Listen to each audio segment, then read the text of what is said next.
মানুষ গুনাহ করবে আর আল্লাহ তাআলা ক্ষমা করবেন, কারণ তার নাম হচ্ছে রহমান রহিম।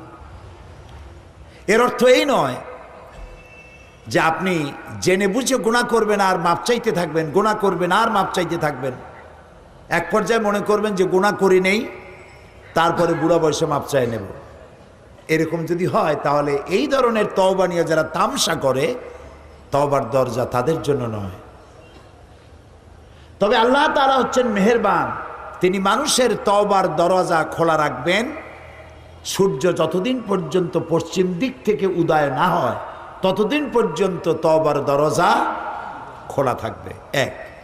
দুই নম্বরে, তওবার দরজা বন্ধ হবে একজন মানুষের জন্য তখন যখন সে মার্জে মৌতে মুবতালা হবে এবং মৃত্যুর কারণে তার গলা দিয়ে গড়গড় করে আওয়াজ আসতে থাকবে, সেই পর্যন্ত তওবা দরজা খোলা থাকবে। কিন্তু যখন মরণের যন্ত্রণা শুরু হয়ে গেল, গড়গড় করে আওয়াজ বেরোতে থাকলো, তারপরেও যদি তওবা না করে তাহলে আর তওবা থাকলো না। এই পর্যন্তই আল্লাহ তার তওবার রাস্তা খোলা রাখেন। এই পৃথিবীতে সবথেকে মাসুম ব্যক্তি হচ্ছেন কারা? নিষ্পাপ ব্যক্তি কারা? আম্বিয়া আলাইহিস সালাম। নবীরা নিষ্পাপ, মাসুম, বেগুনাহ, তাদের কোনো গুনাহ নাই।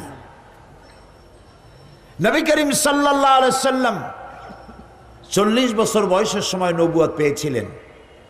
এই 40 বছরের মধ্যে, নবুয়ত পূর্ব 40 বছরে তিনি কি কোনো গুনাহ করেছেন? এরকম আস্তে ঠান্ডা ঠান্ডা জবাব আমি কামনা করি না। যারা জানেন তারা জবাব দিবেন। নবুয়ত পূর্ব 40 বছর জীবনে রাসূলুল্লাহ কোনো গুনাহ করেছেন? নবুয়ত পাওয়ার পর মৃত্যু পর্যন্ত একটি গুনাহও কি করেছেন? যেই নবীর সারা জীবনে একটি গুনাহ নাই, সেই নবী বলছেন আমি দৈনিক 70 বার তওবা পড়ি। নবীজি আরো বলেছেন আমি দৈনিক 100 বার তওবা পড়ি। সুবহানাল্লাহ।